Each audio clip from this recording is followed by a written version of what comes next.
Hi all, എല്ലാവർക്കും നമസ്കാരം. ജംജനയുടെ ഏറ്റവും പുതിയ എപ്പിസോഡിലേക്ക് എല്ലാവർക്കും ഹൃദയം നിറഞ്ഞ സ്വാഗതം. The greatest of all time GOAT Thalapathy Vijay 2-3 ഒക്കെ ആയിട്ട് വരുന്നുണ്ട്. അതെങ്ങനെ ഉണ്ടാവും നമുക്ക് കണ്ടറിയാം. എന്തായാലും വെങ്കട് പ്രഭു ചിത്രം പല ആളുകളും ഒരു ഭാഗത്ത് കൂടെ കുത്താൻ ശ്രമിക്കുമ്പോഴും ആള് അതിനും മുകളിൽ അതുക്കും മേലെ ഇങ്ങനെ പോയിക്കൊണ്ടിരിക്കുകയാണ്. തലപതി ആണെങ്കിലും ശരി, സിനിമയാണെങ്കിലും ശരി. സോ രണ്ടു തരത്തിലുള്ള അഭിപ്രായങ്ങൾ വരുമ്പോഴും പണ്ട് ഉണ്ടായിരുന്ന ഒരു അവസ്ഥ ഉണ്ടല്ലോ, തുടക്കത്തിൽ അപ്ഡേറ്റ്, അയ്യോ മൂഞ്ചി തിരിഞ്ഞിരിക്കുന്ന സമയത്ത് അതിനേക്കാളും വമ്പൻ വമ്പൻ ഹൈപ്പാണ് ഇപ്പൊ സംഭവിച്ചിട്ടുള്ളത്. എന്തായാലും ഇപ്പോ ആ സംഭവം ടോപ്പിൽ തന്നെയാണ്. മാത്രമല്ല, ഏറ്റവും കൂടുതൽ ആളുകൾ പ്രതീക്ഷയോടെ കാത്തിരിക്കുന്ന ഒരു ലിസ്റ്റ് വന്നിരുന്നല്ലോ, 5 ആളുടെ. ഏതാണെന്നില്ല, ഞാൻ വേറെ അപ്ഡേറ്റിൽ പറയണമെന്നുണ്ടെന്ന് കേട്ടോ, എനിക്ക് ഓർമ്മയും കിട്ടുന്നില്ല. അതിലെന്തായാലും ഒന്നാമത് കിടക്കുന്നത് ഗ്രേറ്റസ്റ്റ് ഓഫ് ഓൾ ടൈം ആണ്. സോ അതിന്റെ ഒരു വീഡിയോ വന്നിട്ടുണ്ടെന്ന് പറഞ്ഞിട്ട് ലിങ്ക് അയച്ചു തന്നിട്ടുണ്ട് ഒരാൾ, ഷാനു. സോ ആ ലിങ്ക് യൂട്യൂബിൽ വന്നിട്ടുണ്ടെന്ന് പറഞ്ഞു, പക്ഷെ എനിക്ക് എന്തായാലും ഇൻസ്റ്റാഗ്രാം പേജിലെ ലിങ്ക് ആണ് തന്നിട്ടുള്ളത്. നമുക്കൊന്ന് കണ്ടു നോക്കാം. 3 മിനിറ്റ് നേരെയുള്ള സാധനമാണ് ഇത്. വേറെ ലെവൽ സംഭവമാണ്, ട്രെയിലറിനേക്കാളും പൊളിയാണെന്നൊക്കെ പറഞ്ഞത്. ആൻഡ് ഇതൊരു ആനിമേറ്റഡ് ടൈപ്പ് ആണോ എന്നൊരു ഡൗട്ട് ഉണ്ട്. Let's watch. റെഡി? ഓ സൗണ്ട്.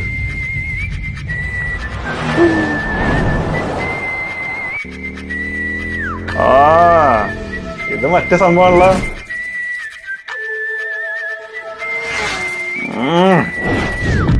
ഓ സൗണ്ട് ഭയങ്കര കേട്ടോ. ചെറകൊക്കെ അടിക്കണ സൗണ്ട്.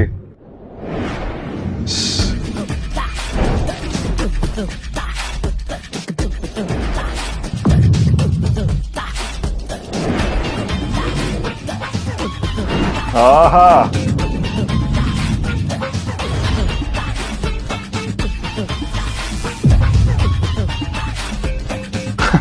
ഗ്ലാസ്. ഓ man.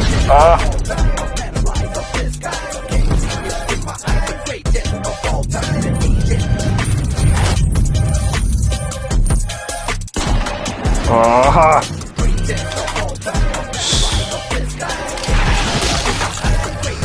ജ്യൂസ് പോണ മാതിരിയല്ലേ ചോര പോണത്.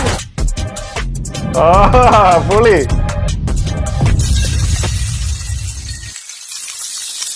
ഓ സൗണ്ട് ഒരു രക്ഷയില്ലാട്ടോ.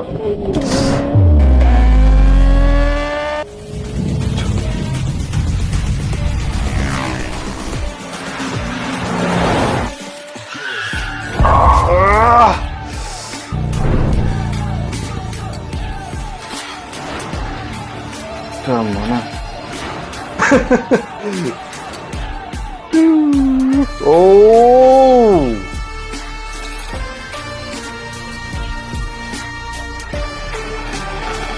യുവൻ ശങ്കർ രാജ മ്യൂസിക്കൽ. 360 ഡിഗ്രി ആണല്ലോ. മോനെ,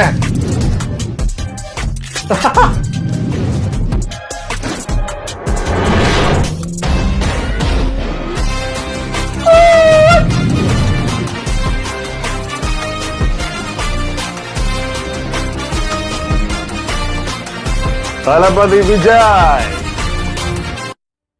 കഴിഞ്ഞോ? ഇല്ല.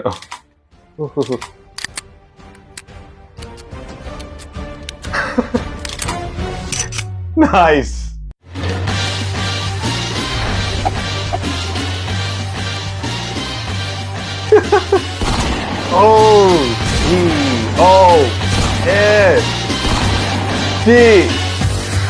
The greatest of all time.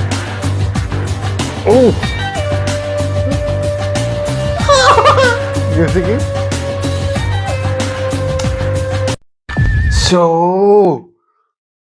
Vibe സാധനല്ലേ, വൈബ് സാധനം. ഇത് ആനിമേഷൻ ഇങ്ങനെ ആകുമ്പോഴും പല ആളുകളും ചോദിച്ചതായിട്ട്, അതായത് എന്റെ കമന്റ് എന്താ അയച്ചുന്ന സമയത്ത് ഞാൻ സാധനം എടുത്തു. സംഭവം കണ്ടിട്ടില്ല. കമന്റ്സ് ഞാൻ എപ്പോഴും നോക്കും. പൊതുവെ നിങ്ങളും അങ്ങനെ തന്നെ ആയിരിക്കും. ഒരു വീഡിയോ ആണെങ്കിൽ കമന്റ്സ് ഉണ്ടെങ്കിൽ അത് നോക്കുമല്ലോ, എന്തൊക്കെ തരം കമന്റ് വന്നിട്ടുണ്ട്, നല്ല കമന്റ്സ് ആണോ, എന്താണ് ഇവരുടെ അഭിപ്രായം എന്നൊക്കെ ജസ്റ്റ് ഒന്ന് നോക്കും. അങ്ങനെ നോക്കുന്ന സമയത്ത് ചില ആളുകൾ കമന്റിട്ടുണ്ട്, ഇത് ആനിമേഷൻ സ്ക്രീനിൽ വരുമ്പോ കാണാം എന്നുള്ള രീതിയിൽ. പക്ഷെ അവിടെ മനസ്സിലാക്കേണ്ട ഒരു കാര്യം, ആനിമേഷനിലും ഒരു ഐഡിയ വേണം അല്ലെ. വെറുതെ ഒരു ആനിമേഷനാണ് ചെയ്തിരിക്കുന്നത്, അഭിനയിച്ചിട്ടില്ല എന്നുള്ളത് അത്രേ ഉള്ളൂ.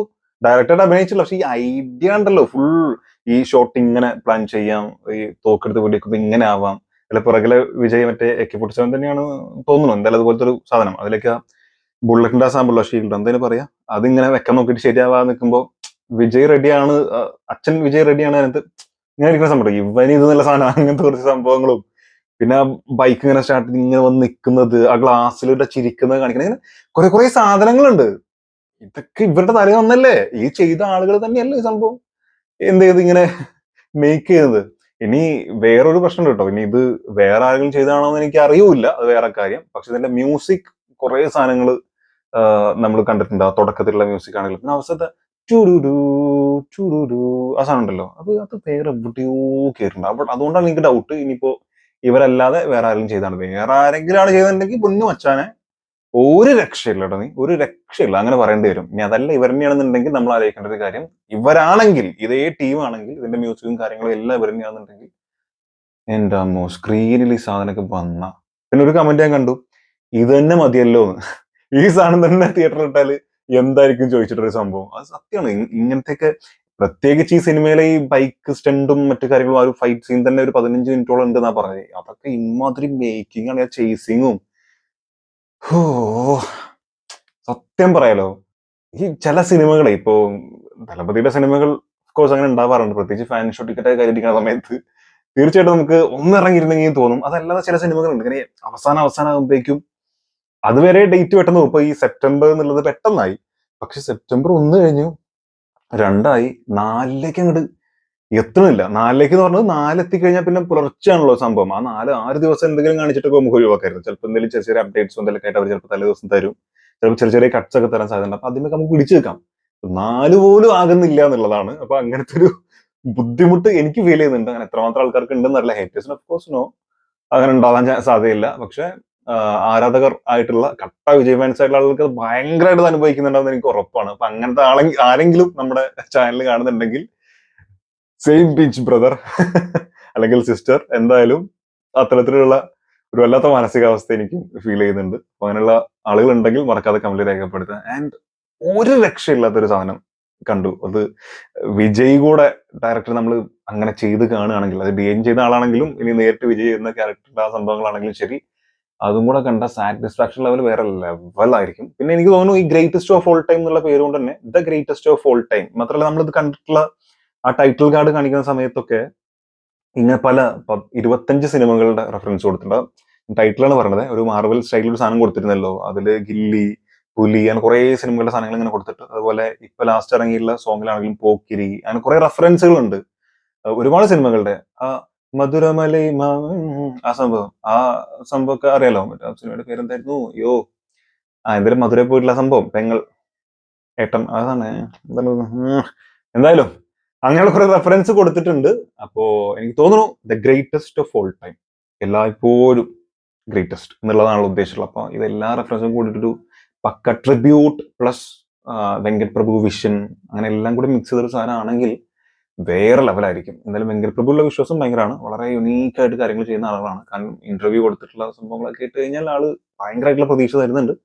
അതുപോലെ സംഭവിച്ചാൽ അതിന്റെ ഒരു 50% സംഭവിച്ചു കഴിഞ്ഞാൽ ബോക്സ് ഓഫീസ് തൂക്കും.